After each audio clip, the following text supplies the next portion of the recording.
Okay, so the next talk is by Chen, and to be talk about immediate limit of many particle system with non-neutral forcing. So please. Okay, thanks a lot for giving this opportunity to present my recent work here. It's a joint work with my colleague Simona Göttlich, student, PhD student in. I will talk about three things. First of all, the background, of course, the setting of the problem.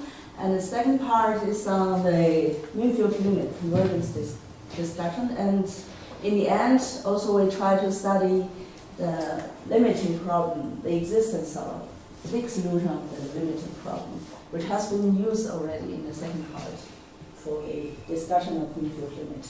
Okay, now it's the setting of the problem. So we start from n particle system, and they are interacting according to this law. So xi and vi are corresponding position and velocity of the particle, of the s particle. This is a standard second Newton's law. Second one, the acceleration is determined by all the interactions from this particle with all the other particles. But interaction in a classical model in statistical mechanics, the interaction only depends on the relative position, the distance between two particles. But nowadays there are a lot of models that also involves the relative velocity inside. So we put a general setting here, and this g is somehow a self-acceleration of the ice particles. There is no interaction involved. And our motivation actually is coming from the two papers from my colleague, Simona Göttlich. She and her collaborators did some work on the modeling of pedestrian flow, also on the modeling of conveying band. And these two models share the same structure here. And also in biology, there are several new models, relatively new, it's already more than 10 years old, called Kuka-Schmel and some other research. They share similar structures. The important thing is this interaction force depends also on the velocity. And some people call it also a velocity alignment model. Okay, now I will just show you the examples that in these two models appear in material flow or pedestrian flow from my colleague. In their modeling, this interaction force include it's a summation of two forces. The first force depends only on the relative position, how big the distance between two particles are. And the second force depends also on the velocity. And they look like this. Of course, in their modeling, they have a cutoff function. So I put it there. It's also important for our analysis later on. And the interaction force is given by a standard thing, a gradient of a potential, and this potential is given in their model is like this, where this r is the radius of the cutoff function there.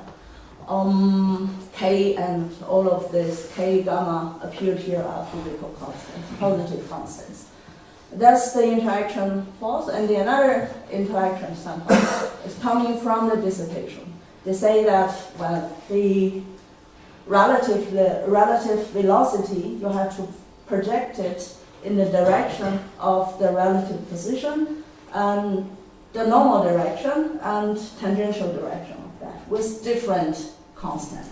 And that's we have this example in mind, and later on for the general theory, somehow we only need some assumptions for the interaction so that this forces satisfy our assumption. And for the velocity acceleration term, we assume that it's just a given function, small g and minus v.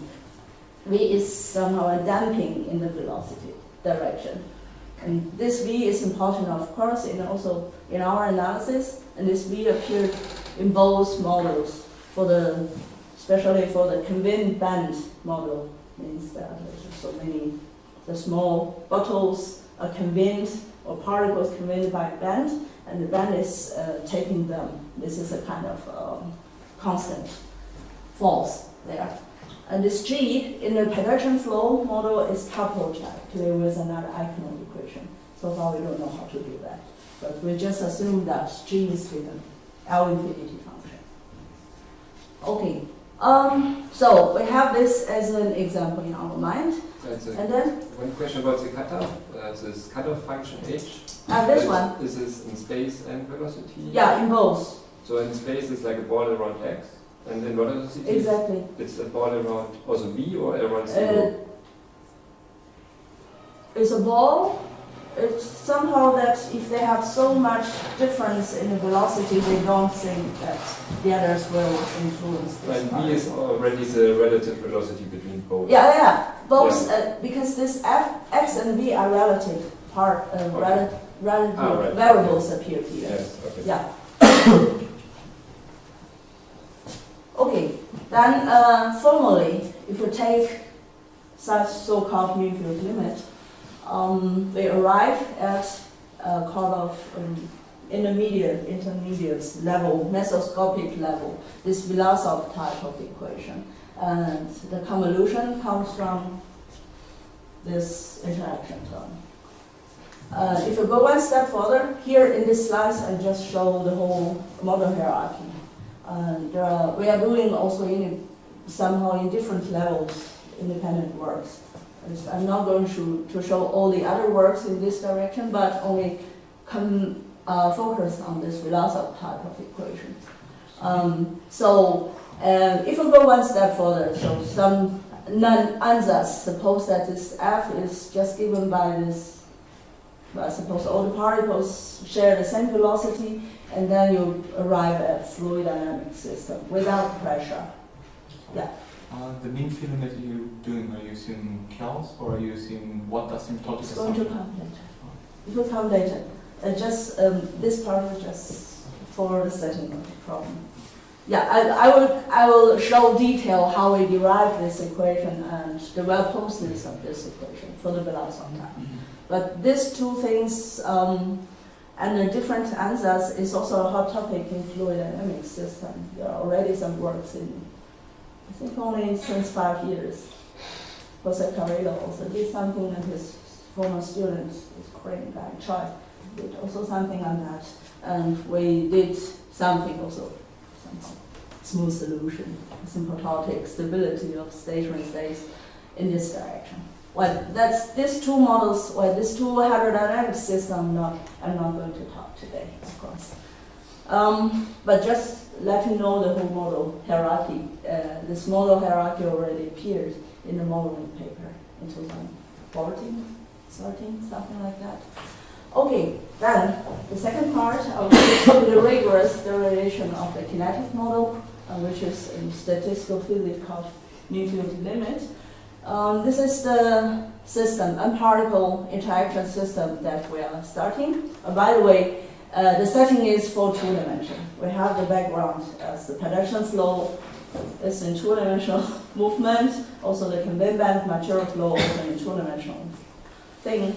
If it is in multi-dimension, the idea, the method also work, but you have to correct some technical constants here. Okay, this was the setting of the problem, and if you recognize the definition of this force, it is bounded. The interaction force is bounded, and somehow bounded. You can see from here, of course we also consider the cutoff function is bounded. Also it is Lipschitz in V, but not Lipschitz continuous in X, in 2 dimensions. Okay, then we start from a cutoff dynamic. So because in the classical theory of OD system, if you don't have a bounded Lipschitz right-hand side, you won't get a classical solution. So we just started with a cutoff dynamic, where the cutoff appeared here. So if you look at the Lipschitz constant for the force, the singularity here in the denominator has to be cut it off. So we just take very root cutoff with the radius depend on n. In the end, if you take the number of the particle n goes to infinity, the cutoff will also vanish. So the cutoff depends on this number with an exponent n of minus something, and the theta is chosen to be smaller than 1/4. Okay. So that means you replace all the denominator here by the n minus theta, and over exponent minus theta. And for this interaction force, the cutoff force, it satisfies, of course, it's still bounded, and then its Lipschitz continuous with such kind of Lipschitz constant of this order, of the cutoff thing. So outside of this ball, it's remained as 1 divided by x. Inside the ball, it's cut off simply by constant. And for this one, of course, it's Lipschitz, both now for fixed n, both Lipschitz continuous, bounded Lipschitz continuous in x and v. And for the g, we didn't do anything further because for the small g, we assume only the L infinity, but you can smooth it out. There's no any technical difficulties there for the acceleration. And then we write the system into a very big system, of course. Just a different notation. Previously was the small xi, and now we use the big the capital Xn as 2n dimensional variable, and then we write it as a 4n, a system with 4n equations, where this i's component of this force is given just a reformulation of the problem. And then for this problem, if you look at the corresponding mean field limit, somehow, if you plug in the empirical measure, assume that the density is given by the super summation of a sequence of delta functions, then you can rewrite it in this form, and where this Fn formulae could be written as the summation of delta functions divided by n, of course. And this is the intermediate particle system that, in order to take the limit, first to get rid of this finite summation is, well, you replace the finite summation, this finite summation by integral with a density function. And then for this equation, it has correspondingly, if you use this system as a characteristic of a transport equation, then the corresponding transport equation looks like that. But in the end, you want to take capital N goes to infinity. So this is the intermediate level, and now I'm ready to show half of the main result. So we can compare these two dynamics with the same initial data, of course. The capital X without bar is the original n-particle system, and with the bar is the intermediate problem that you replace the summation by integral. And the convergence, there are some constants that has to appear in the estimate, but our assumption is that we take the initial data. Let's see. Now suppose this Fn is the solution of the cutoff Vlasov equation for this one, and it has a priori estimates. And this estimates L1 and L infinity is going to be shown later in my third part of my talk for solvability of Vlasov type of equation. Suppose they are bounded uniformly n, and suppose of this self-acceleration is Lipschitz continuous, then the convergence looks like that. Somehow, if you compare this many-particle system with the intermediate system, because the many-particle system has the cutoff system has a singularity in a Lipschitz constant. You cannot expect that in a classical way that it's always converge to zero. It's two trajectories. The distance somehow always converge to zero. You should allow the possibility that they are still a little bit away from each other, but this probability is very small. That means the convergence, well, this estimate is in the sense of measure. And well, this technical constants you don't need to care about. Important thing is, first of all, we got a comparison between these two trajectories with a rate here. This rate, this R of n is given by this. It goes to 0 for big N.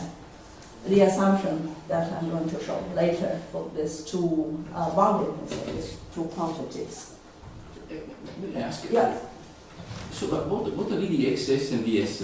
Those are the original system, but for that is any solution is what? That is the system. No, this is the cutoff. It's already the cutoff. We haven't talked about anything for the original okay, that idea system. So We start from the cutoff system.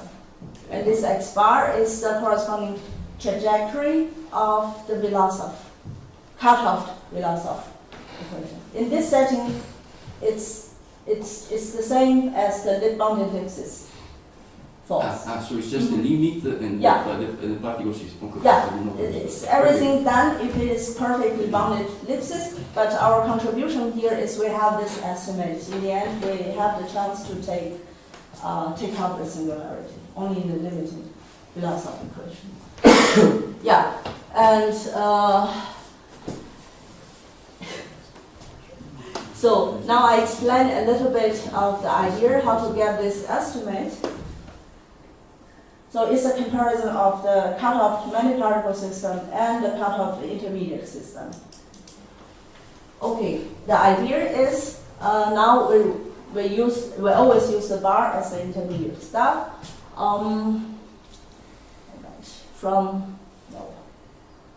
Here is from the cutoff many-particle system to the cutoff intermediate system, but in the end you want to get rid of this back to the singular problem. So you have to... The n is at the same time the number of particles and the cutoff. Yeah, it's the same parameter. The cutoff is chosen to be dependent on n. Okay, with some power here. So you could write another epsilon and then you balance this two scales. So the cutoff goes away with the n to infinity. That's it. Yeah. And the next step, of course, you want to compare the intermediates problem to the convergence from cutoff Vlasov to the non-cutoff Vlasov. And this step is the pure PDE level convergence. But then the result is like this. It's again, you compare these two trajectories. There's one resulting intermediate result that I didn't write here. Actually, you get similar results saying that the x bar n, b bar n is also not so away. It's also very close to the x bar, b bar, where x bar, b bar is the solution of the trajectory of Vlasov equation. So in the end, if you combine these two results together, we get this convergence result. This is the mean field limits result. Is comparing the original n-particle cutoff solution and the trajectory of the limiting Vlasov equation. Here there is no cutoff anymore. Okay, now I'm ready to explain a little bit of the idea. So it's altogether we have three stages. We started from the cutoff many-particle system, and then there is a cutoff intermediate Vlasov, and then in the end the non-cutoff Vlasov. So the idea is very much motivated by Teacher Pico's work in the derivation of the Vlasov Poisson equation in physics. So. Idea is like this. So we allow, well, I explain the idea only for the first part. For the second part is similar. The first part is with cutoff, but you have to be careful always if your estimate should not depend on n, like this. Be careful about this capital N. So we start from this random variable, random process, such that we expect that the convergence should be in the sense of measure. So that means we look at this random stochastic process, that in case it is bigger, this guy is bigger than n minus alpha, we just take 1. Okay, and the proof actually is reduced to estimate by using which kind of inequality, the Markov inequality, by estimating the expectation of this stochastic process, random process. Okay, yeah, idea is quite simple. What you do is you compare these two dynamics directly and do the difference. This is a relatively small in a time discretized version. This is the cutoff dynamic. Without bar is the summation, with bar is the integral. You compare these two, take a difference then. On the right hand side, important thing is on the right hand side. If you have bounded Lipschitz clause, then you just take the Lipschitz constant out, everything is done. But now you don't have bounded Lipschitz constant. Then how do we do that? It's also a standard trick in analysis. You cut off the singularity where x is very small, you cut it off, and then you build up small sets that's inside of this set. It's different. Inside of the set, you use the L infinity norm of f of the density. Well, if you take the difference, of course, you want to take the expectation. Expectation, then you involve a density. And then we have to use the L infinity norm of the density, and then multiply the small size, the small measure of the cutoff singular point, a small neighborhood of the singular point, and then outside of the singular point, you are fine. Anyhow, you just use the L infinity, L1 norm of the probability density. The trick is quite simple, but you have to fight for the estimate, of course. Then I will skip that. You just compare this, and then you take the expectation. And then there are 3 sets which are important. This is the original set. We call the set of n alpha should be also small later on. And this set, n beta, that means the comparison of these 2 false. If they are a little bit away, and later on we could, you see the key estimates is for the measure of this set is small, the measure of this set is also small. The other side is the bad points of those Lipschitz constants, Lipschitz constant functions. Yeah, and these are the 2 estimates. And these 2 estimates, I don't have time to explain it in detail, where the law of large number plays an important role there. Well, the summation and the integral, they cancel each other if you take the same, if you take the expectation of the random variable. So that's the key technique here. And then you arrive at such estimate, which is again a ground loss inequality with some small correction. This thing, the small number goes to 0. That is our R here, the error term.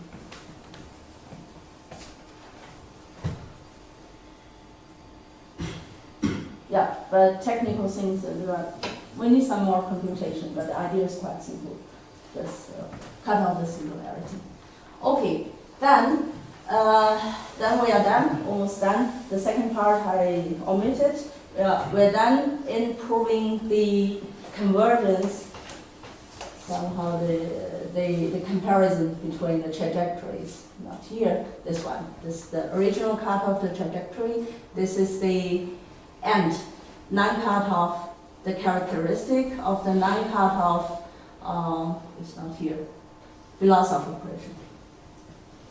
So, and then what we can use this later on to prove the propagation of chaos, saying that here, this I don't need to rephrase again. The Wasserstein one distance, and the propagation of chaos is given in the following. So let's assume that this mu t is the n-particle density of the cutoff many particle cutoff particle system with one particle marginal mu1, and Fn is the Vlasov, the initial data of the Vlasov equation. And if initially this distance between the one marginal density converge to, that should be the initial data of the intermediate cutoff Vlasov equation, or at the same time you can say that of course, you assume that F0n converges to F0 also in the same distance, but I just wrote these two results together. So that's the comparison of the first two problems, and that's the first and the end problem. In the end, we need this, of course, but to prove this is enough. And then under the condition of our theorem, the first convergence theorem, we can get that this limit is valid also for all time, for any fixed finite time interval, not for infinite time. As we use the Gauss inequality, then the constant depends exponentially in t. For any fixed t, this result holds. And the idea is just rewritten, the whole thing. Probably it's meaningful to skip it.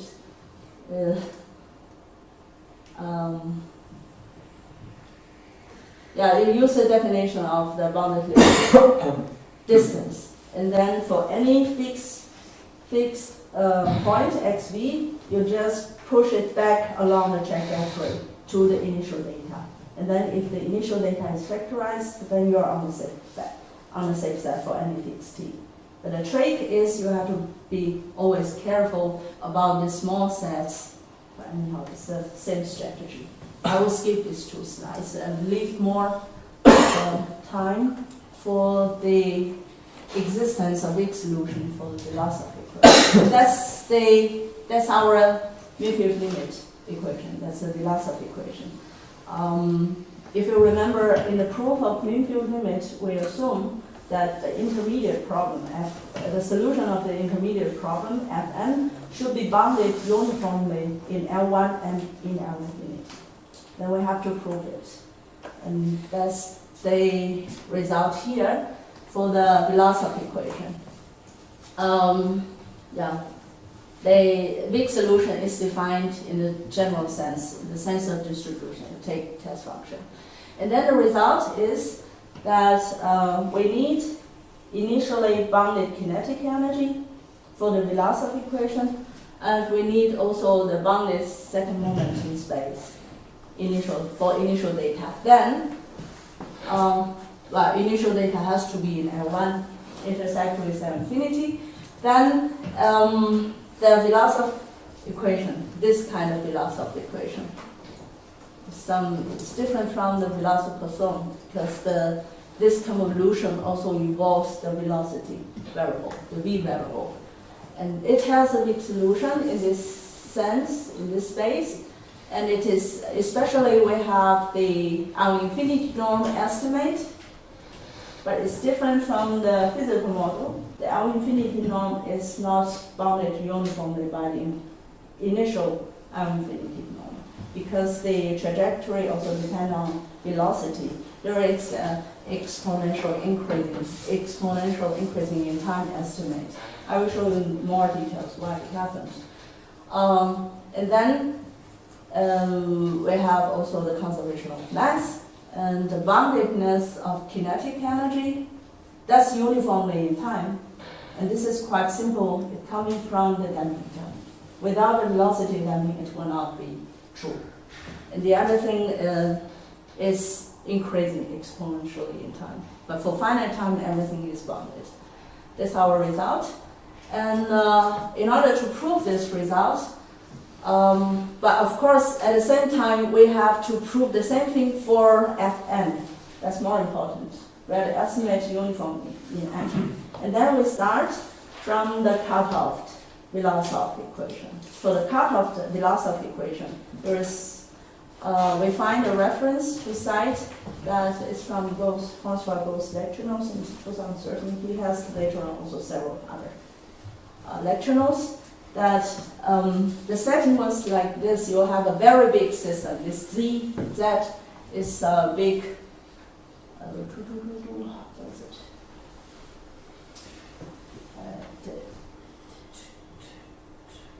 No, sorry. This is from the cutoff the intermediate problem. It's full dimension in our case. And then he assumed that this interaction kernel, this K, is bounded ellipses in both variables. And he showed the solvability of this ODE problem, where the solution is just a push forward. Well, this mu is just a push forward of the initial given measure. But this is done if you have good enough interaction kernel. If we start from the characteristic of the cutoff the Vlasov equation, then it fulfills this assumption. That means for any fixed n, for the cutoff Vlasov equation, we have an independent solution. Then, in our situation, our Kn is this, if you remember the notation, and this is exactly the characteristic function, but characteristics of this transport equation. And the solution is like that.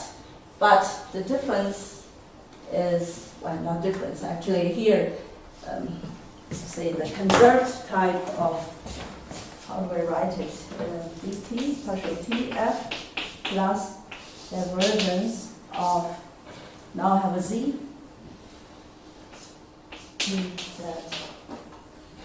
divergence of z,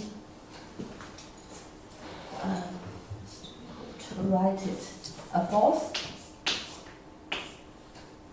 convolution with f, and then f equals to 0 in this way. This also depends on v.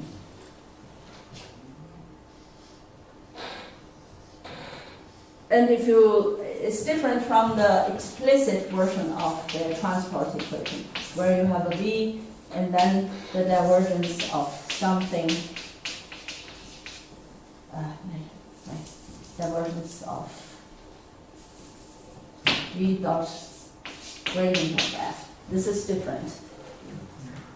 If you use the solution formula, then you have a right-hand side term here, right v here will be better. Then this term produces that, and on the other hand, you have a v. No, here is no. No, it's okay. So on the other hand, you have a divergence of v multiplied by f. That's the linear term. And that's the reason that for the L infinity, well, if you go along the trajectory, there is something exponentially appears on the right-hand side. And in order to get the L infinity estimate, if you have an equation like this, transport equation like this, you have automatically the L infinity estimate. But for that term, you have something on the right-hand side, that's the exponential increasing part, which the constant depends on the divergence of E there, and that's the corresponding Jacobian matrix there. And this, in our case, it looks like that. Okay, then here are the key estimates that we need to do the compactness argument later to have a big convergence of the Vlasov equation. First of all, automatically you have conservation of mass. Secondly, for the L infinity estimate, we have this Jacobi matrix, but fortunately, we have boundedness of the force. That's very important. Gradient, the derivative in V of F is bounded. This boundedness is necessary to get L infinity estimate. If we don't have it, then L infinity estimates will not work. That means we cannot use the L infinity estimate to handle the very small singularity term. Okay, if it is L infinity, then the L infinity norm of Fn can be controlled by the L1 norm of Fn. Then we are on the safe side somehow. Another two important things are concerning the compactness of the Fn, sequence Fn itself. It has to be tight. Then we use the very simple technique that for the kinetic energy, for the second moment, for x and v, if both are bounded, then the sequence is tight. Then we can have a convergent subsequence for the limit f. This two can be easily get.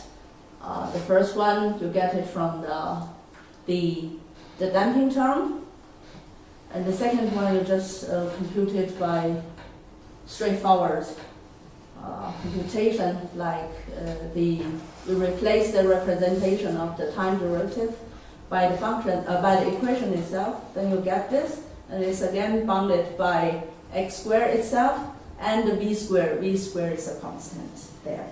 So then, by ground loss inequality, we have this estimate. Then, now we are ready to take the limit. So we have enough estimates now for L1, L infinity, and two second moment estimates for the tightness. Then if we want to take the limit, now let's look at the equation itself. Here. Suppose here everywhere we have the n. We started from the n system, and then if you take the n limit, everywhere is linear except this term. It's just quadratic term. And then we have to, as the classical trick, we have to prove at least one of this product converges strongly and the other weakly in some form. And there is no chance to have the convergence of f strongly because there is no estimate, any derivative estimate for f. Instead of that, so look at, we concentrate on this term. Instead of that, we do the direct computation, direct estimate for this convolution term. The good thing for the convolution term is if you take any derivative, you can put the derivative in false, not in f itself. Originally, if you have if you have a Vlasov Poisson system, then you get the regularity automatically from the elliptic theory.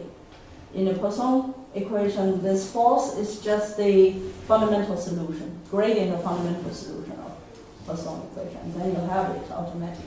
But here we have something else. This f also depends on v. So we have to do some extra work.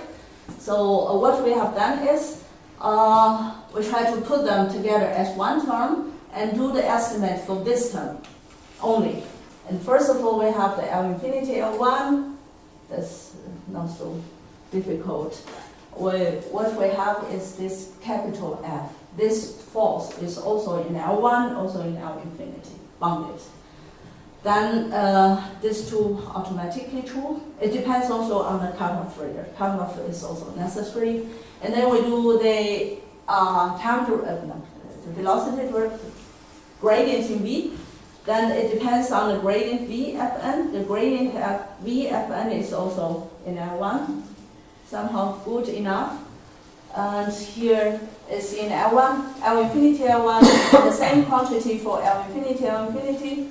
And for the space, we have to be a little bit careful because f is good enough in v, but it's not good enough in x. For the x term, because the singularity of the gradient here looks like 1 divided by x, that you see it already. Then to estimate this term, you just use the Young's inequality. Then L2, for arbitrary p bigger than 1, it will be true up to a constant. I forgot the constant here. And then you are ready to use the equation to get derivative or to get estimate for time derivative. Because now we have everything. I should have the equation here. Oh, forgot it. So now you have estimated all the terms here. For the time derivative, this is okay. You move it, the gradient x, you move it to the test function, and this gradient also move it to the test function, and then by using the equation, we can obtain that the time derivative of this term is in. This is important. It's w minus 1, 2, because you put all the derivatives in the test function. But this is enough to go with the Aubin-Lyon's lemma to do the compactness argument. But that lemma is not for the whole space. It's for bounded domain. And the trick, I haven't write it down here. The trick is that the Fn satisfy the Fn equation for the approximation equation. And then you give arbitrary test function. You test this equation. The test function has a compact support. And then you fix this compact support, do all the compactness argument. And then you prove that the limit, you have already a limit due to the tightness. And in the limit for arbitrary given test function, the limit satisfies the equation in the big sense. And then it's done. So you don't need, the Aubin-Lyon's lemma is used only for bounded domain. You can do it like that. So, and for the this, I think I want to skip that. For the convergence of that term, just some detailed estimates in order to show actually the convolution of that converge to something, and this something is exactly f convolution with a small f. But you have to work a little bit, but it's not so difficult. So I finished my talk. A little bit shorter. Thanks for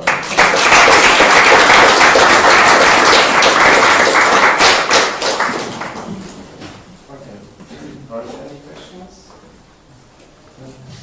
For the last part, you try to show some kind of estimates, an infinity estimates for f in your approximate solution. But it seemed to be that this estimate depends on the n, so it's kind of the infinity bound you're getting seemed to me burdened with n, so I was not sure how you can then use that for compactness. It's not depend on n. But First of all, this is okay, and this does not depend on n. But they use the gradient of fn, so why does it then? Here, Yeah. this was the assumption for the Fn. The f itself is good enough in the t variable. The f itself is very good in the t variable. Here. Where is it? Here. F itself is already good, but after the cutoff, we didn't do anything for the t variable. Suppose it's good. It's also necessary in the proof. So if you take derivative, v is still bounded in that sense. F is bounded, but if you take the x derivative, you have some singularity here. Okay. Yeah.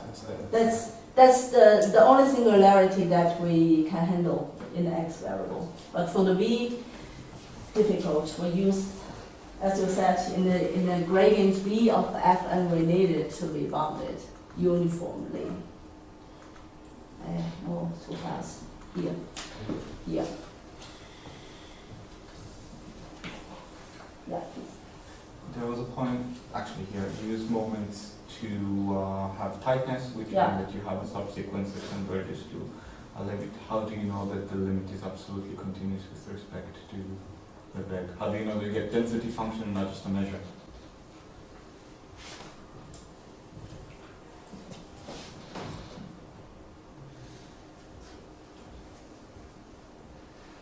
It's not L1. It is L1. The limit is L1. As far as if we're just, maybe it is, I'm just general tightness consideration. It's stronger than that. Okay. This is much stronger than it. Is it can't remember the name. No, I got the result, but there's several people use that. You have to, if you have the bounded second moment, then the limit is also at 1. Yeah, it's stronger than that. Okay. And any hope for some uniqueness for this? Probably quite. No, I don't think it's quite difficult. Before the limit of process along the trajectory is unique, but after you take the limit, uniqueness is lost.